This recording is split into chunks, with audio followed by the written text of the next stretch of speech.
Good evening. I'm Eric A., he, him pronouns. I'm the Secretary of the Education Committee for the San Diego chapter of DSA. Welcome to part one of Cybersecurity Night School. There's an old saying, just because you're paranoid doesn't mean they're not out to get you. And if you've been here for our previous night schools about the 1912 San Diego free speech fight and the history of labor and slavery in San Diego, you'll know that to be true. People who are aligned with socialist values have been tortured and martyred since before history was recorded. When I was elected Education Committee Secretary last year, our first book club was a book by Vicki Legion called Constructive Criticism, a Handbook. The author had been with activist groups since the Vietnam War. She seemed well known in those circles, so I was surprised that she didn't even have her own Wikipedia page. While I was searching for more information about her, I found something called the Key Wiki page. The details in this page were strange to me, and the sources were all dead. I tried to edit the page myself, but discovered that I could not. I wasn't allowed to. After talking with some of the more experienced members of DSA, I discovered that Key Wiki is not what it seems. Key Wiki was created by a right-wing provocateur named Trevor Loudon to keep track of details about anyone he deems on the left. According to Truth Out, you might already be on his radar and your personal information could already be published on KeyWiki.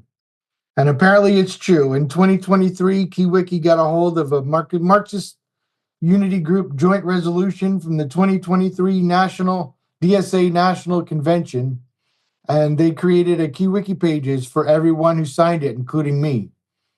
It creeps me to TF out, but let this be a reminder to the newcomers that this is serious business. You're literally putting a target on your back just by joining DSA. So again, just because you're paranoid doesn't mean they aren't out to get you. And obviously, KeyWiki isn't the only group out to get us. There are well-publicized scammers, hackers, leakers, and stalkers, not just out to get your grandma's credit card info.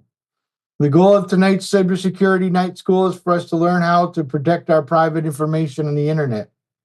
In addition to being our chapter's general secretary, tonight's key presenter, Salem, is a software engineer with years of experience in cybersecurity.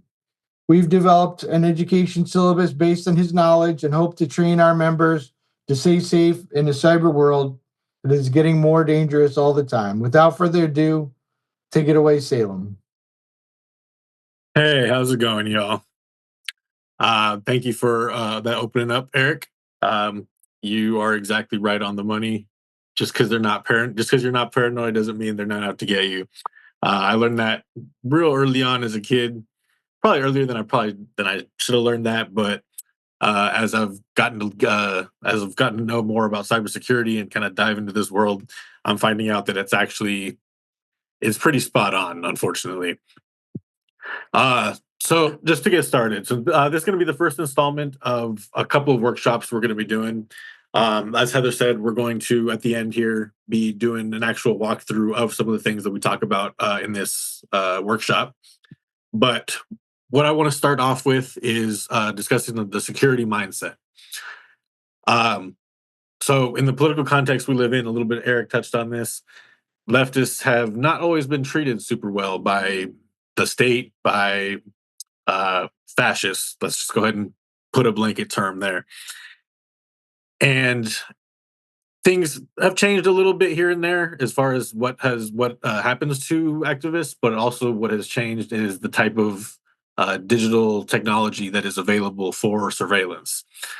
And given that Trump is kind of getting into bed with all the tech bros, essentially, it's something that definitely needs to be of a concern for us here. But something I do want to emphasize pretty heavily throughout this whole thing is that the security mindset, it's not just using a tool, like doing this certain thing, making sure you follow steps 1, 2, and 3. It's about having a change of mindset. You want to take a look at the vulnerabilities or the data that you have available that you're wanting to protect. Want to look at who could be out to get you for that data, what the risk is of that data being compromised, um, and think about it in terms of layers. You want it to be, I mean, kind of like Shrek says or whatever, like what, ogres or onions? I don't know, whatever it is, but security is definitely an onion. There's got to be different layers of it. The more layers that you have available, the better, because one of the biggest things that hackers a lot of times try to do is go for the low hanging fruit. And that's one of the things you really do not want to be, is the low hanging fruit. Of course, when it comes to law enforcement, I mean, honestly, law enforcement are lazy as well. So they're also going to go for the low hanging fruit.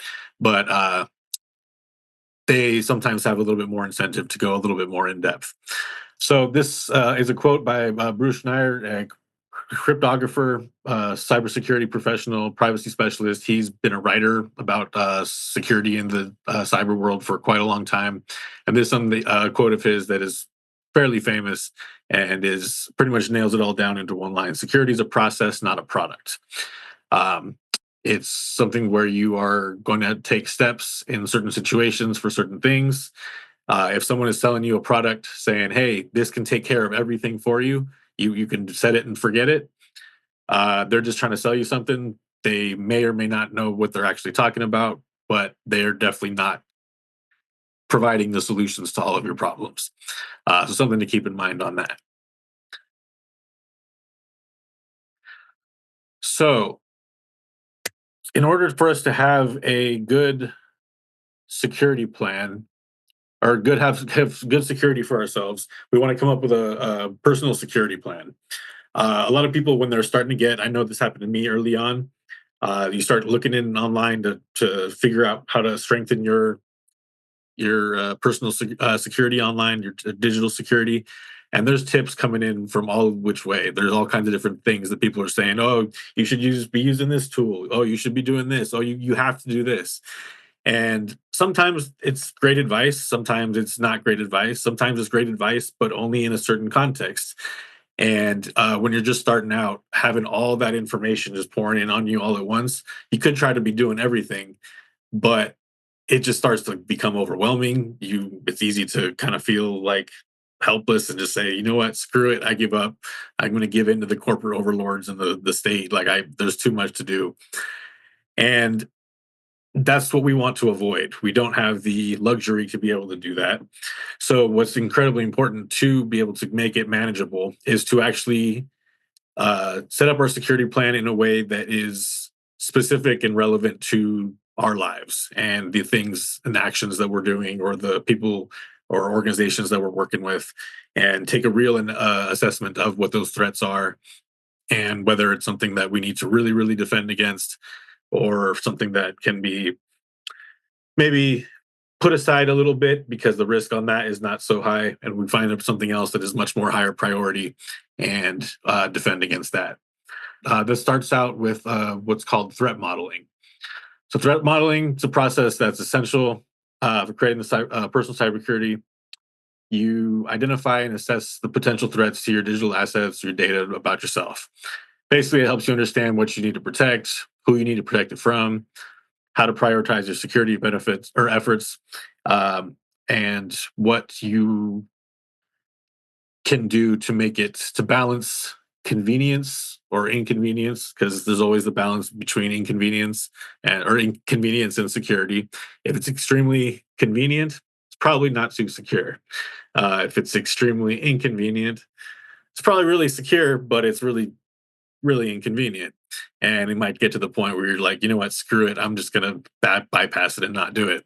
So finding a way to find that balance there, you find it through threat modeling.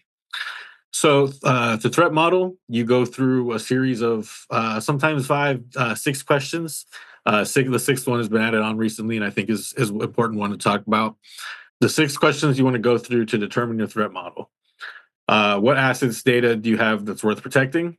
So like, whether it's your location data, whether it's like where you live, whether it's who you associate with, whether it's your financial data, like your bank account information, your emails, these can apply. And remember, I do want to mention these do apply for threat models for people all the way from like the corporate world to just being a regular citizen who could be targeted by just some random hackers to, in our cases, being an activist. So in this case, location data, social graphs, like who you're working with, organizations you're connected to, your personal information, like where you live, stuff like that. That would definitely be data that'd be worth protecting. Or another example would be for people who are seeking an abortion in another state, let's say. They would want to hide the data that they're making those searches. So that data history. Who do you want to protect it from is the next question. Whether it's like the state, like federal government, whether it's local law enforcement, whether it's just random hackers on the internet that are trying to scam you out of a couple bucks. Whether it's someone who's alt-right and has an incentive to dox you. You want to figure out who it is that is going to be the highest risk and who has that incentive to get that data. Third one is how likely is it you're going to need this protection? If you're doing everything pretty low key, you're not really like super involved, or you're not doing anything that really draws too much attention to you, maybe it's not going to be a huge thing. Or maybe there is one particular area where you're not going to need a whole lot of protection on that, but then you can find another area where you're very much going to need that protection. So someone seeking an abortion, maybe they don't need to hide their location data from the federal government, let's say, or from big tech, from Google, but they do want to hide it from their local law enforcement who is going to be looking into that kind of thing, or from their snitch neighbors who are going to tell on them. They need to hide that information from them. And decide how likely it is that they're going to be able to access that. What are the consequences of failure to protect that information is the fourth question. So in the case of someone seeking an abortion in a state where it's unfortunately not legal, there's some pretty bad consequences. I mean, you're forced to take it to term. You could be facing jail time or like manslaughter, or I forget, even like murder charges, maybe, if you do end up going through with the abortion and they find out about that. Consequences are going to be pretty bad. If it's something where the consequences are not going to be as big of a deal, that's something where you can kind of deprioritize that and take a look into something else to see what deprioritize that area of it and focus more on the priority ones where there is going to be a heavy consequence. Number 5, how much trouble or inconvenience are you willing to go through to prevent these consequences? So that goes back on kind of what I had touched on regarding the balance of security and convenience. Like I said, if something's a little too inconvenient, too much of a hassle for how bad it's going to be, you're probably not going to go through with it too much because the consequences aren't really that bad. On the other hand, if it's a journalist in a country that does not like journalists or does not like the free press, the consequences are going to be extremely bad. And so they are going to be willing to go through a whole lot of, jump through a whole lot of hoops, do a whole lot of different extra measures that may take something like 5, 10 minutes, 20 minutes to do that a normal person could do just real easily in 5 seconds, because it's worth it to them to be able to protect themselves in that way. And then the 6th question is one that is sometimes left off of this list, but it's one that I think is important and has been added on in recent times, is who or what can you trust? So this means like organizations, this means people, comrades, and it doesn't always mean trust like fully you trust them with your life, but it can mean situations where their self-interest aligns with yours. So just as a brief example, with Edward Snowden, when he came out with the information regarding the NSA, he took off to China and then to Russia. And I mean, I wouldn't say China or Russian government are necessarily trustworthy, but they don't have an extradition treaty with the United States. And so Edward Snowden was able to go there trusting that he would not be sent back to the United States to face the prosecution that he was undoubtedly going to face there. So that was a case where their incentives or the self-interest happened to line up. So figuring out which things or which people or which services or which tools you're able to trust, or the extent to which you can place trust and what context you can place trust in them, is the final part of threat modeling. So I just wanted to touch on this real quick. Um, we're actually going to be doing the second session a lot more in depth about this. We're going to be going through scenarios and being able to figure out what the threat model is for the particular person in that scenario, so that then people who attend the shop or who want to join up with us afterwards will be able to do their own personal threat modeling to figure out what priorities they need to have with security. Commonalities in everyone's threat model. So there are certain things that are going to be the same across everybody's threat model. Um, they are secure authentication, compartmentalization or separation of context, and protection from drive-by or watering hole attacks.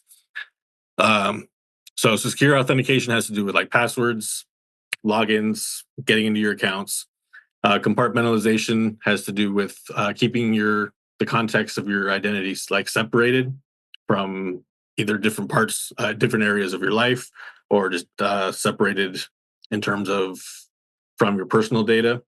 And then protection from drive-by malware. That's just stuff where you could just be uh, accidentally going on a public site, Washington Post, New York Times, wherever you get your news, or just some YouTube, and maybe the ads that are being displayed are not completely vetted ahead of time, and they deliver malware to you.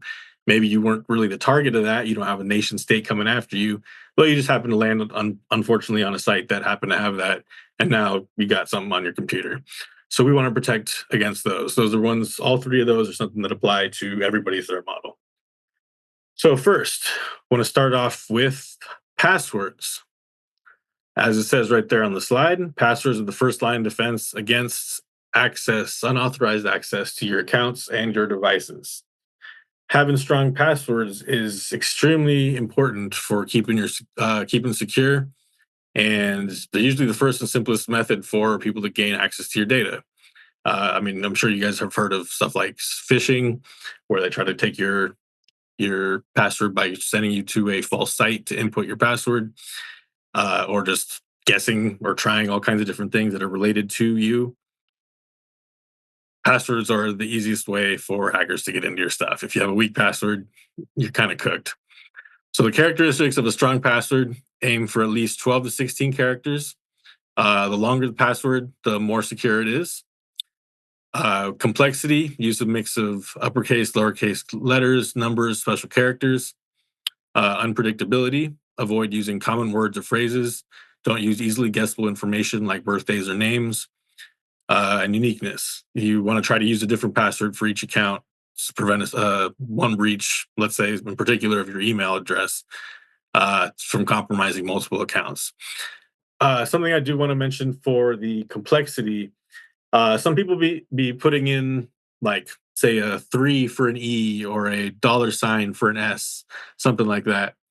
And that's not exactly what it means when it says that. A lot of times that just makes it harder for you to remember it, but it doesn't necessarily make it harder for for a hacker to get into it.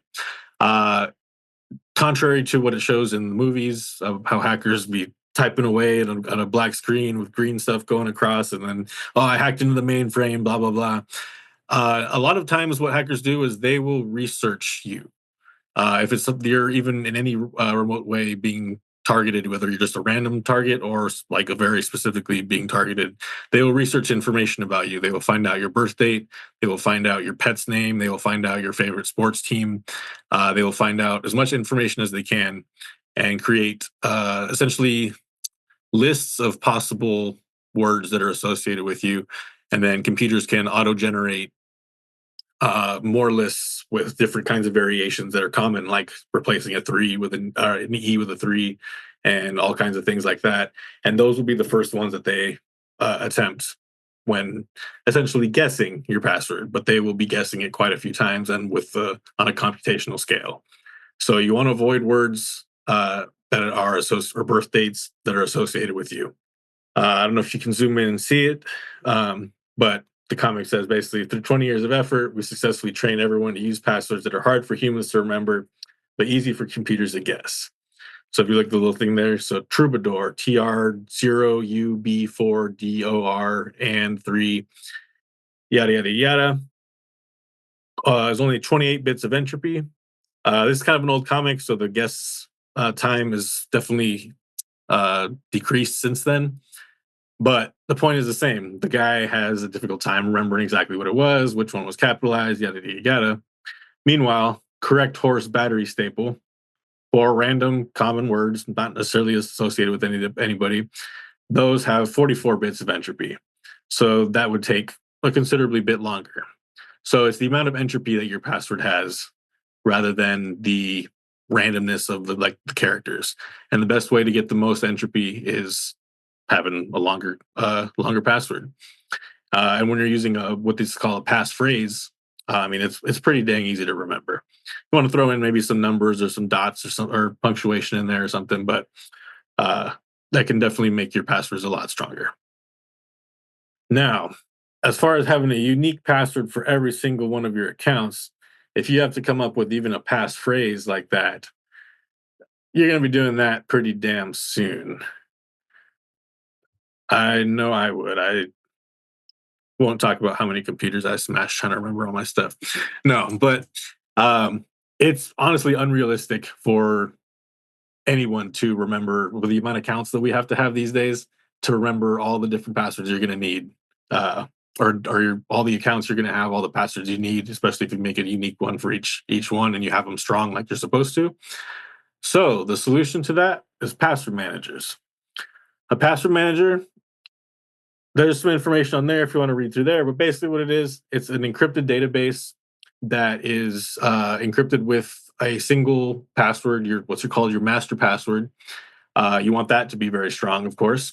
But with that master password, you can get into your encrypted database. And within that, it has a whole storage of all your logins. While this sounds like it could be like scary to put all in one place, it actually turns out to be a lot more secure than it would be than trying to write them down, trying to memorize all of them. It can auto-generate passwords for you. It can auto-save them. There's apps on your phone. There's browser extensions for your browser. They can sync together. And that way, if you put in your password and save it on your phone, you can automatically have it in your browser. It can autofill for you. Apple has something kind of similar with their iKeychain. Google has something kind of similar as well. But ideally, you do not want to be storing your passwords in your browser because browsers can easily have the password stolen out of the browser. So you want to put them in an encrypted database like this. The password managers that I recommend are Bitwarden and 1Password. Bitwarden is personally my preference. It is open source, which means the code is auditable, like for anybody to take a look at. But they've also been audited by an independent third-party security company, and any bugs that they had found, they had already fixed them. They have a real generous free tier, and then their paid plans, I think like $1, $2 a month, something like that. And you get a couple extra features. But for all the features that you need, as far as the syncing across devices, the browser extension, the app, the autofill, all of that is totally available on the free tier. There's a QR code there if you want to scan that, just so you can have that, maybe bookmark it on your phone.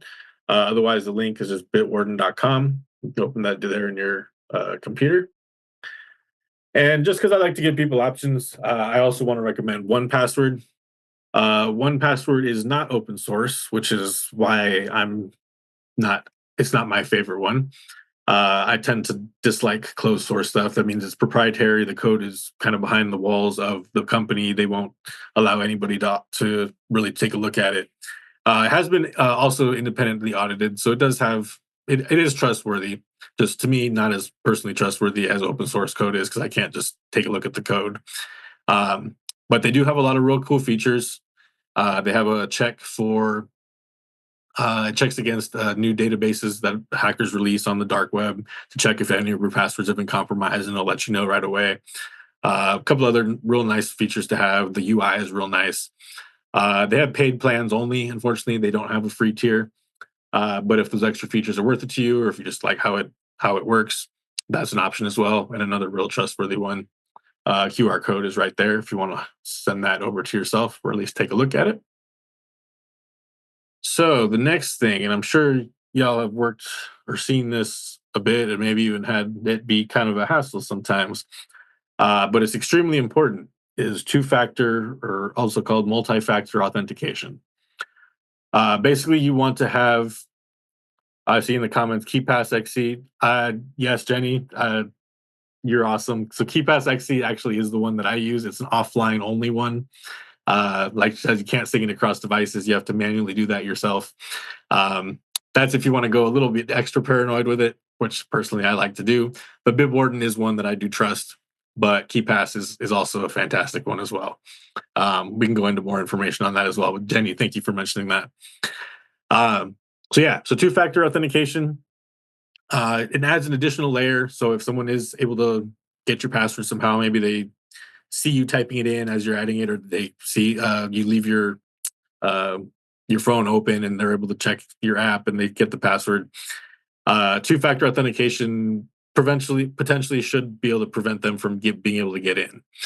It's based on the ideas of either something so like a password or a PIN, something you have, so a device like a mobile phone or a hardware security key, or something that you are, biometrics like fingerprint, face. The idea is when combining these things, it makes it a lot harder for someone who is trying to get into your stuff to be able to have access to both at the same time. So once, as it says, many online services, they'll offer two-factor authentication, alternative password-only authentication. If I'm being honest, if they're responsible in any way, shape, or form, they absolutely should be offering two-factor authentication. So once you've enabled that, you'll be prompted for a password and then be able to choose between different methods of authentication. Some of these options can be a SMS message, a push notification to your phone, an authenticator app, a TOTP authenticator app, or a hardware key device. So a little quick comparison. So a text message or an email, one-time password. Sometimes they'll text you a code or they'll email you a code real quick. I will say it's better than nothing. If your options are to not use it at all or only have that, definitely use that. It's better than not having anything there, any second factor there. But it is the least secure one, in particular in the context of activism. There has been a history of alt-right activists, I guess you could call them, doing what's called SIM swapping, basically calling the activists' phone company, convincing them that it's them, convincing them to change phone numbers somewhere else. When they try to log in with it, the code gets sent to the attacker rather than the actual activist. And then suddenly their activist accounts have been taken over. Kind of similar with email. If your email address happens to get taken over, then if you're receiving one-time passwords to your inbox, I mean, game over. They have access to all of that. A little bit better is push notifications. It usually means that you have a logged in device already. So maybe it's another computer, maybe it's your phone, maybe it's just an old phone that you have that's still logged in. That can work as well. Unfortunately, thing is that not a whole lot of services tend to offer this one. A couple do, but it tends to be pretty rare. The third one, and this is the one that I recommend for the majority of people, this is the one I'm going to be recommending today, is the time-based one-time password, TOTP, abbreviated, or also known as authenticator app. So basically, it once you set it up, it gives you a time-limited code, usually about 60 seconds, that is created cryptographically between the hash at the time of the creation and the current time. So every 60 seconds, it generates a new code based on that. And so you have about 60 seconds to use the 6-digit code that it provides you. Once the 60 seconds is over, then that code's no longer doesn't work anymore. You have to use a new code that it then displays. Because it's only about 60 seconds long, that it actually works, it's really hard for somebody to intercept that and use it. By the time they are able to intercept it, if they even can, it's probably already not worth it. It doesn't work anymore. Authenticator apps work offline. So even if you have your phone on you, but you don't have any data, you're not connected to Wi-Fi, but you're on a computer and you still need to do it, it still works. It's all managed based on the creation, the cryptography, and at the time, and then the time that it currently is. It's based on time. And lastly, we'll touch on this real quick, but it's not one that I'm going to go over too much here. It is hardware security keys. So one of the most famous one is Yubico, but Google makes one as well. A couple other companies make them. Basically, they are little keys, which I believe I have one right here. Kind of looks like this. It plugs into, I don't know if y'all can see that. It plugs in as a USB. Basically, it asks the two-factor will ask for my hardware key. I'll plug it into the USB, and I will tap it. And so that really is one of those things, something that you have. So it is one of the more secure options because short of, physically being robbed, this is not something that a hacker can take from me. And if I'm being physically robbed, I may have bigger problems. So a couple of things about the Authenticator app. It is best to use one that's separate from a password manager. I know in the case of Bitwarden, for example, they do offer a Authenticator app as well. I have had the bad experience of combining them both. And then when I was accidentally locked out of one, well, hey, what do you know? I'm locked out of the other. And then it kind of got me stuck in a cycle of not being able to get into one or the other because that was a whole mess. You don't want to get yourself mixed up with that because that really sucks.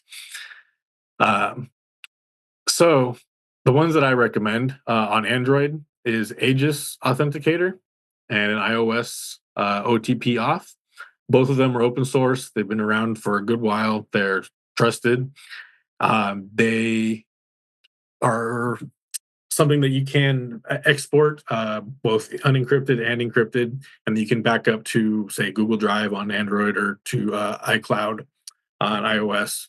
And they'll be encrypted there in the cloud. So if something you're worried about having like Google or Apple being able to look at that, they're encrypted. So it's not too much of a concern. But the good part about that is if you move devices, you lose your device, whatever, but you have that backed up, you can just re-import them back into your new device and not have to start all over and trying to get back into your accounts with that. There are some other apps that are often presented when you're going to go set up an authenticator app.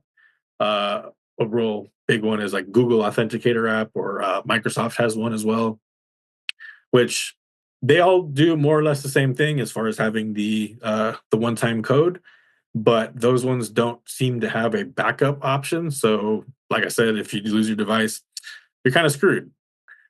That aside from the fact that they are closed source, they're not open to the public for the code to be auditable by anybody. So all those things combined, those are the ones that I recommend. We have a QR code that should take you to the homepage for the app, so you can take a little bit more information about it, and then they'll have a download button there that'll go to the Google Play Store and the Apple Store.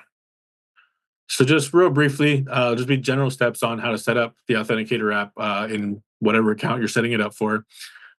Things may be a little bit different, but this is more or less how it goes. The account settings, go to set up two-factor authentication. You'll go to an option that says set up authenticator app or set up TOTP app, something along those lines. Like I said, sometimes they'll recommend specific ones like Google Authenticator or maybe their own specific one. Don't worry about that. Don't think that, you have to use that one, even if it kind of makes it seem like you do. They all work the same way. So you can use the same Aegis or OTP Auth for it just fine. So what it'll do is it'll show you a QR code. You'll open the app on your phone, open the camera through the Authenticator app, and scan the QR code. It'll show you that it's saving the information. You hit save, and then it'll start showing that account with a 6-digit code and like a little timer. Before that timer runs out, you want to use that 6-digit code in the website where it prompts you for. If it runs out, just wait for the next 6-digit code and then put that one instead and hit enter. And that'll set it up for your account. Then from then on going forward, you will be able to use just your login, and then use that 6-digit code with the Authenticator app. And then question marks, and then profit. So the last part here, section 3, is compartmentalization or separation of identity and context. Um, this comes again from wanting to have different areas of your life separated into different little containers, I guess you could say. Um, you want this for security purposes. So let's say if you're using the same browser to browse for free movies online, and the same, like in the next tab over, you're open in your bank account is open. Um, that could be a potential security vulnerability. The free movie website could be looking for cookies saved in your computer. They can see that, oh, you check your history, oh, bankofamerica.com or whatever stores the login cookie. And then boom, suddenly a hacker from that free movie website now is able to get into your bank information. So something like that is obviously a big concern. But then also having, all the tracking that big tech does, then creating a profile on you to not only uh, try to sell you more stuff, but then also give that information that it's been found that they've sell that information to law enforcement, to the FBI, so on and so forth. So having different sort of quote unquote digital identities to at least a certain degree can help with preventing that profile from being made on you, or at least as accurate as it could be. So one of the best ways to do this is to use different browsers for different activities. Um, by doing that, you can minimize the risk of cross-site tracking, reduce like potential security breaches from, like I said, one context to another. So say the free movie website to your bank, or having different things associated. So if you're logged into your Google account, let's say, and you log into a gaming site, if you're logged in both at once, they can be connected together a lot easier. Does a private window have a separate cookie environment? It does, yeah. So you can open a private window, an incognito window, it's also called, and that does have technically a separate cookie environment. It's still not as strong as a compartmentalization tactic as just using a separate browser, because there has been security vulnerabilities found where something or a website, say a malicious website in a private window, are able to still access the ones in the regular windows, in the regular normal browsing tabs. So it is something that you can do just like real quick. If you're trying to log in to a same account twice, it's something you could do. But as far as separation of context, it's better to use a different browser. Yeah, so pretty much tap on the same thing there, keeping stuff compartmentalized to different places. Kind of help you keep organized too. I'm ADHD, so it definitely helps me to have stuff in certain places. Then I know where to look if I need to find something for something specific. So a list of some browsers, alternative browsers to use. I am going to take a quick guess that a lot of people are using Chrome, which, it is what it is. Chrome is one of the biggest browsers that's pretty much taken over huge market share. Some of y'all probably remember Firefox. Firefox still has a little bit of a market share. Um, we would like that to grow a little bit. Firefox, we need to keep that alive. They're one of those few other browser engines that's created. Even Microsoft gave up and just started using base Chromium, which is the base for Google Chrome. So Firefox is one. LibreFox is another one. It's a fork of Firefox because Firefox is open source code. It's some people who are security and privacy conscious, and they make some alterations to Firefox to make it a little more secure and private by default. That's always an option. Movad browser is one made by the Movad VPN company. They teamed up with the creators of the Tor browser to set up their browser for regular browsing rather than browsing Tor. So they also have a lot of security implementations and privacy implementations, basically similar to the way the Tor browser does. Also, that one I highly recommend as well. It's going to be similar to Firefox as well. DuckDuckGo's browser. DuckDuckGo's browser is I won't recommend against it. I don't think I can recommend for it. To be perfectly honest, I haven't used it a whole lot. I do use the search engine, and I do like that. Their browser, I remember there being some issues with. This was a little bit with the search engine as well, but they had changed that. With the browser, there was it may have taken a little bit more to change because there's obviously a lot more code going into it. But there had been some tracking allowed to the search provider that they use, which is Bing for Microsoft. That's a little bit less than ideal. But I will say, if the choice is between Google Chrome and DuckDuckGo's browser, use DuckDuckGo's browser for sure. And then last two I recommend here is Chromium. So that is like the base of where Google Chrome is made from, but it's for the most part without a lot of the Google tracking stuff involved in it. It works pretty similar to Google. It has or to Chrome. It has like a blue icon rather than a yellow one, but it works more or less the same. You can even log into your Google account if you really want to, but it has a lot of the tracking stuff taken out, and it works pretty similarly though if you're looking for familiarity. Cover your tracks, EFF.org. Yeah, it's worth a mention. Thank you for bringing that up. Let's see here. Can you show that on your screen real quick?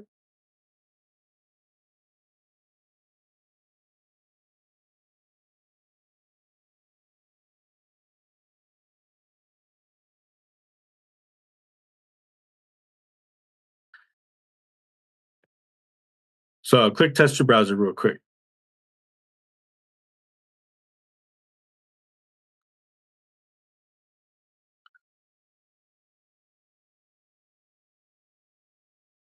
So basically what this is a site that can check for various different things to see um, what browser you're using, what extensions you have, yada yada, and then see how protected you are against like ads, trackers, how much you have your fingerprinting. We'll go into some more details on that later. Um, One of the ones that, and this is why I recommend in particular the Movad browser, is because they are using a similar browser as, similar to the Tor browser.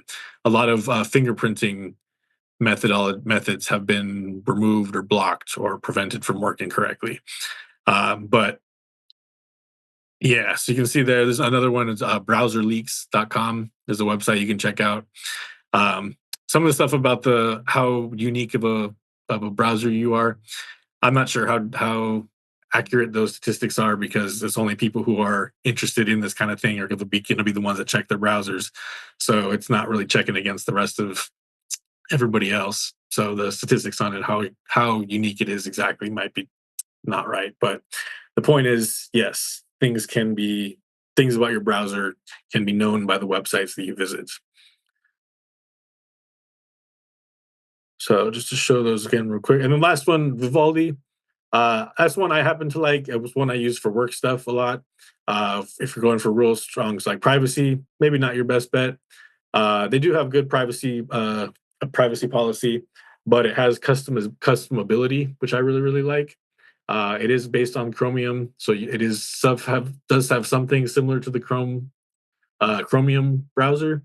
You can use the same browser extensions, yada yada. But the way you can customize it and make it private, you can do so much with it. I just like to throw it in there because they do a good job. And then lastly is the Tor browser. That's one that you can use to reach the dark web.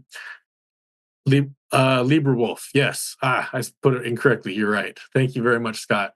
LibreWolf, not LibreFox. Excuse me. My bad about that. Tor browser. So that one you can visit regular websites. You can also visit what's called onion websites or what's called the dark web, deep web, whatever you want to call it. That's one if you really want to keep that compartmentalized away from you. That reaches just real quick. It connects through 3 different servers around the world before it connects to the website that you're visiting. So it keeps the identity of who's like making let's say you're doing a Google search, who makes the Google search, and then where that search actually reaches Google from. Puts a couple degrees of separation in between there. That's one where, if you're doing something in particular that's security conscious, or either related to activism or sometimes even just like for health stuff. Like sometimes I want to look something up like health related and not be getting ads about it for the next year or so. You pop open Tor browser and look through it that way, and that way you have that the most compartmentalized away from you. And we'll go over this. We'll have a workshop on this as well. I just want to touch on this real quick. Is email aliasing.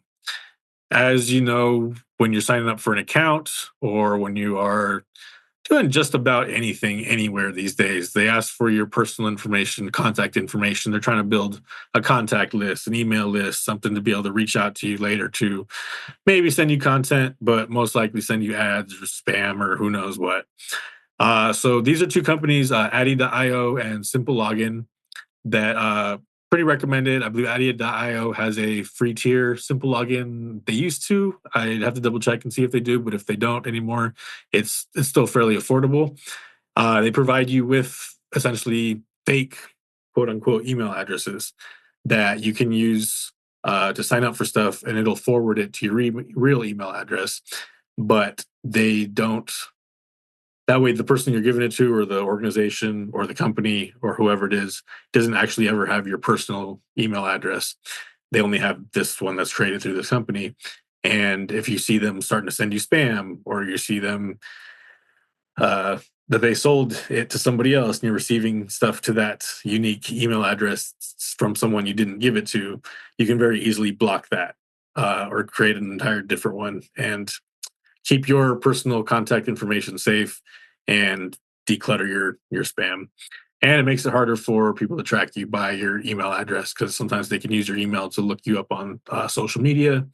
There's all kinds of different sites for stuff like that, looking up cross referencing email addresses or phone numbers with social media accounts.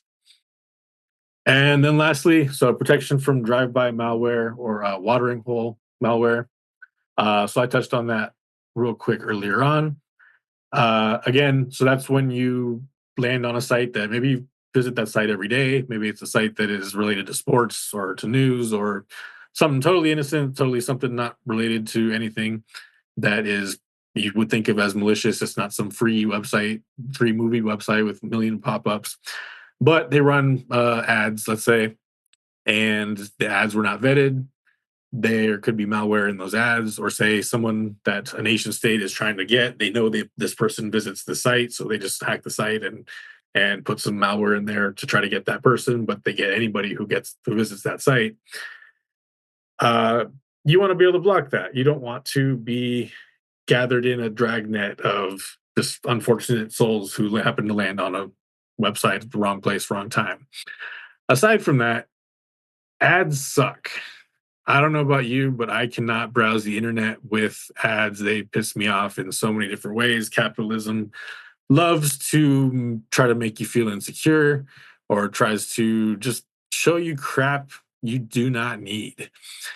With this browser extension, uBlock Origin, which is available for Chrome, Chromium, Vivaldi, Microsoft Edge even too, and then Firefox, LibreWolf, Mulvad. I think Mulvad actually comes with it. Mulvad and LibreWolf come with it. It's pre-installed. It is the best ad blocker on the quote-unquote market. It's entirely free to use. It's getting regularly updated. It uses the latest security and malware tracking domains. So it tracks the domains of where malware is being served from and what ads are being served from. You can use custom filters to block certain things. It even has element zappers, so you can click on the little browser extension in the top corner. If there's a pop-up or something that pops up, you don't want to see it anymore, you can click it and it'll disappear. We can show that to you maybe a little bit later on. But I highly recommend, in fact, I would, anytime I grab a friend's laptop or computer and they don't have this set up, I install this for them. And then within a week or so, they're always thank me for that, because it changes the way you view the internet. You don't have all the ads popping up, but in terms of security, most importantly, it blocks random scripts, a random code that could be running on a website that is not intended to be there. It'll help block it from running and protect you from having malware running on your browser. So if you look up in the browser extension, Chrome Web Store, or in the Firefox add-ons, look up uBlock Origin. There might be ones called uBlock or uBlock something else. Ignore those. Look for uBlock Origin specifically.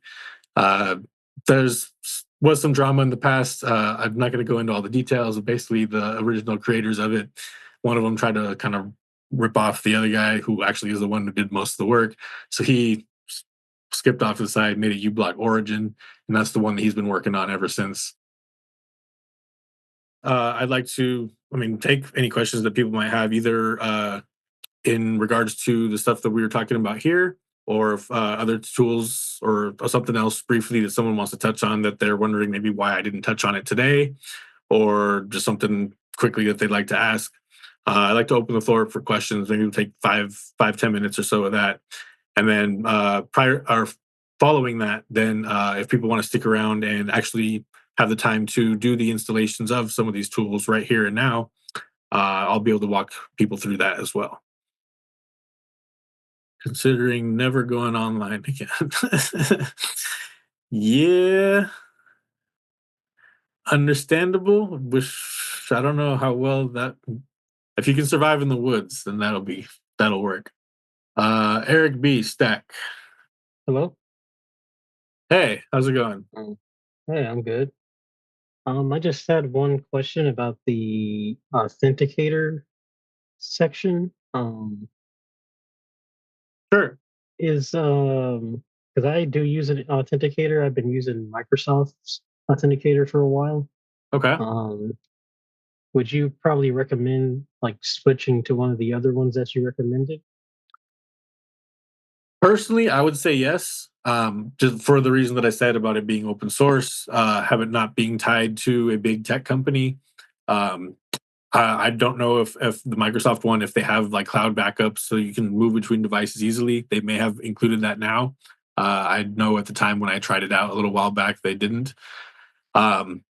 What I would say though is, for your sake, if you're already like really used to using it, if you're not too concerned about having Microsoft be kind of an arbiter of your ability to get into your accounts, then go ahead and stick with it.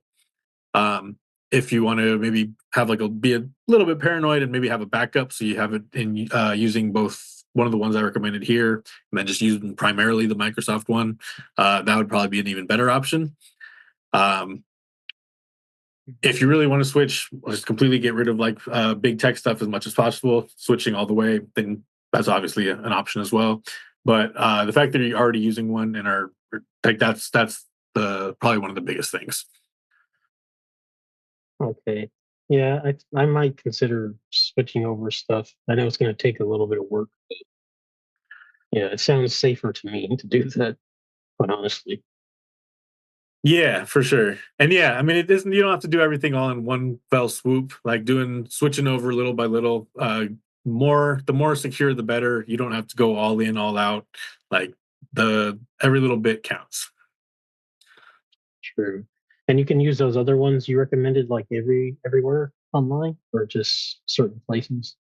So any service that allows you to use a authenticator app, you can use these. Yeah. Okay, cool. All right, thank you. I appreciate it. Sure. We got Kyle. Sorry, I don't want to mispronounce your name. On Stack.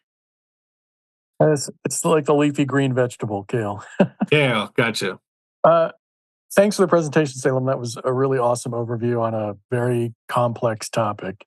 And I think, with the election, a lot of us are increasingly super paranoid for good reason. I was wondering if you're familiar with Cory Doctorow's novel Attack Surface. What I really like about it is it's sort of like a Michael Crichton novel. It's chock full of information. You can learn a lot by reading the story. And it's really about literally digital privacy for activists. That's what the whole plot concerns. So I know for people who are, kind of newly interested in this topic, I think it might be a good read because it kind of helps you understand things like, OPSEC, operational security, and a security mindset, which you talked about at the beginning, which I think is really key. Basically, it's it's really like the joke, you're not paranoid if they're actually out to get you. Yeah. So I haven't read that book myself, but I have heard a lot about it, and it is actually on my reading list for the exact reasons that you mentioned. Yeah, it goes. Um, it from what I understand, it goes into it gives the reader a very good understanding of uh, what these concepts are, at least on a fundamental level, and that helps you apply the security as a process, not a product type of mentality that we're talking about. Attack Surface, yeah, by Cory Doctorow. Okay, cool. Thank you. Yeah, no, thanks for bringing that up. Appreciate that. Scott, we got on stack. Yeah, so the thing that I've seen the government trying to do, like, of the most sort of dangerous things that they could do seem to be like going after people on RICO charges and conspiracy. Um, that seems like at the Atlanta situation with Cop City. Also, like climate activists in England, say, hey, you're conspiring to do a protest that will interrupt X, Y, and Z. How do you see that being? What's the biggest danger? What's the best way to protect yourself in those situations? Because that seems like one of the most egregious uses of the law. Or are there other things that you think are really something to watch out for? Yeah, no, so I agree with you. That is an extremely egregious abuse of the law, and also definitely something that is of big concern. Um, I will say, from everything that I have read from like legal scholars, I'm not a lawyer myself. I am interested in stuff about the law, but I look to lawyers and people who are professionals to get their opinions to understand a little bit better. And it does seem like it is kind of a reach what they're trying to do there in making people who, let's say, donated a couple bucks or who went and collected donations for something to like be able to cook food for the people who are defending defending against Cop City, and including them in the RICO charges, along with people who maybe committed acts of violence, and kind of coordinating them all into one big group. Um, it is a stretch because it's not. It's kind of hard to call it gang activity or a criminal, an organized criminal activity, but we haven't seen the outcome quite yet, and so it might set a precedent that would be extremely harmful.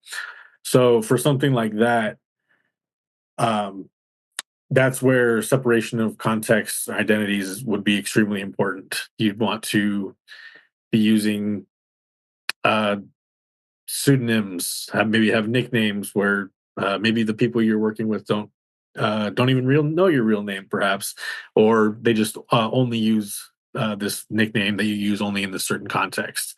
You guys communicate specifically only over, say, an encrypted messenger like Signal, or you don't post social media posts, pictures that tagging each other in it, stuff like that, where having your social graph uh, easily found and discovered by law enforcement.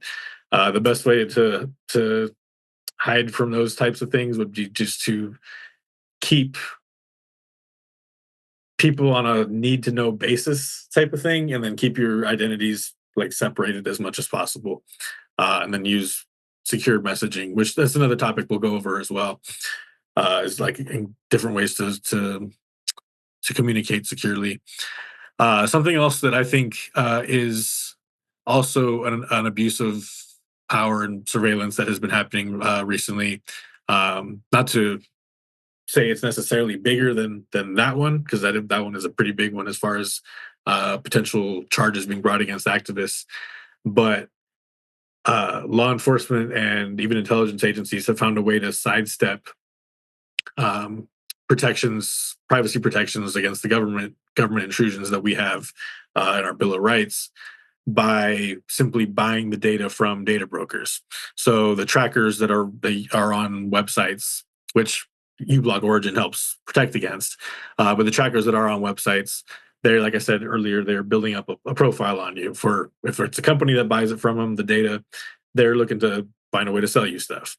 But that data is there, that profile is there, and because it's gathered by a private company, technically, the FBI or local law enforcement or state law enforcement or whoever, they're able to buy that data directly from the data brokers, and they're able to sidestep the no wiretapping without a warrant requirements that the law has by just buying that data from somewhere else. And I think that's a pretty egregious abuse of power also, because, I mean, if the trackers have even more ways to track you and identify you than even the intelligence agencies, and they have no requirements to get a warrant, that they can do whatever they want.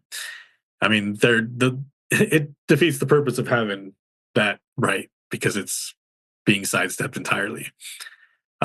So that ties in to defend against that. That's another reason why to block against trackers. Some people say, "Oh, I don't mind the trackers. It helps me get more relevant ads. Like I like to have the algorithm show me stuff I'm looking for." Yeah, that can be handy and convenient, but it feeds another profile as well, and especially the times that we're living in right now, it's not a profile you want to be contributing to in any way. We'll be going into more stuff on so like the tools that we used, I talked about today. Like I said, they're useful for pretty much every threat model. So I'd recommend using all the ones that we mentioned today. But as we go on with the workshop, we'll be talking about different tools, like with Tor browser. We'll talk a little bit about, and like VPNs and all kinds of different stuff. We'll talk about the different use cases for them and where they're more important or less important. Richard, got you on stack. Hi, thanks. In Fargo, we're organizing on Signal, but my brother sent me the Ronan Farrow article about the Americans acquiring that Israeli tool. I don't know too much about it because I'm not a technical person, but there's some concern that Signal may not be so encrypted going forward. I don't know if this is too off topic, but since you'd mentioned Signal, and I know a lot of activists are using it because we feel like it's safe for now, but like how long is that going to last? So I only briefly saw the Ronan Farrow thing recently, but as far as my understanding of it, and as far as like I know what I know about the Pegasus, I mean malware is really what it is, spyware. It doesn't actually break the encryption of Signal. So the actual messaging, the actual data sent from one app to another. So if I send you a Signal message, uh, it's all encrypted. It's decrypted locally on your device. The problem is with Pegasus and other stuff like that is where uh, it gains gains a foothold into your device. So it may potentially be able to read the decrypted content. So if I send you a Signal message, it's not like it's intercepting it and being able to read it like ahead of time, but it'll wait until you receive it, you open it, and then if it's able to access that, then I mean the encryption is unbroken, but if say someone just kind of nabbed the phone out of your hand when you have Signal open, I mean, that same way, the encryption is kind of irrelevant because someone just grabbed it out of your hand and took a look at it. So I think something Ronan Farrow had said, and that's something actually I wanted to mention as well. I hope not too many people logged off here, but restart your phone on a very regular basis because a lot of these sometimes just like adware, spyware, just like maybe like stuff that's not real hardcore, but all the way up to some stuff that kind of is hardcore. It runs on your phone, and it kind of depends on your phone not shutting off or rebooting. A lot of times, it's not able to have persistence, is what it's called, is when it's able to stay beyond a reboot. If it's able to stay beyond a reboot, chances are you're being pretty specifically targeted by a nation state, and you should probably toss that phone. And you should probably. We're not going to cover enough information if that's the kind of threat model you face. But for the majority of people, any kind of malicious code that you have on your phone, unless it's an app that you have installed, I mean, you're going to need to uninstall that app. But malicious code that you maybe happen to get from visiting some website or some ad network or something like that, rebooting your phone regularly can be a good defense against that kind of thing, because it stops it from being able to continue running. But yeah, so thanks for bringing that up, because yeah, that is something that is using Signal is not the be all end all of protection. Two things I know I can say off the top that can help Signal be a little bit more secure. You go into your settings and you disable link previews. Link previews, like if I send you a link, it'll have like the little like preview, show like the logo or whatever and like a little summary. You want to remove that because it's making a call to that website. So somebody knows, like if it's coming from a certain device, they're able to tell that it was contacting somebody, sent that URL to the other person. There was a bug at one point that was a little bit of a vulnerability in that library. And another thing you can do is disable screenshots within the app. So there's a setting that where you can enable it so that when you take a screenshot, it just shows like a blank screen. That can help with that as well. 0-day software, yeah. So there hasn't been too many 0 days found. The 0 day was in the way the link previews were being displayed. It wasn't specific to Signal. It was just something that happened to be implemented into Signal, and it's not something that Signal could necessarily fix because it wasn't their library, but they just said best way to do it, just turn off link previews, which is the best way to do it anyways. Like you should have link previews off. Otherwise it's just alerting a website that it got sent to somebody. One last thing I guess I will say about the Pegasus thing. I know that the Moxie, the creator of Signal, he had I guess found a Pegasus device or something rather that had fallen off the back of a truck, supposedly, which I don't know how he found it, but he was able to get access to one. And so has apparently implemented some things in Signal that if law enforcement tries to connect the device to it and try to pull data from it, it'll mess with the device and like hack it. I don't know if it still works, but he had set it up to do that initially, to intentionally mess with that software, that way of law enforcement trying to get around encryption. So there are good guys too. There's just less of them, unfortunately, but we're working on it. All right, y'all, everybody, thanks for coming. Hope to see y'all at the next one. We'll be doing some threat modeling to come up with our personal security plans. We'll be practicing with some scenarios, and then we'll be working on our own.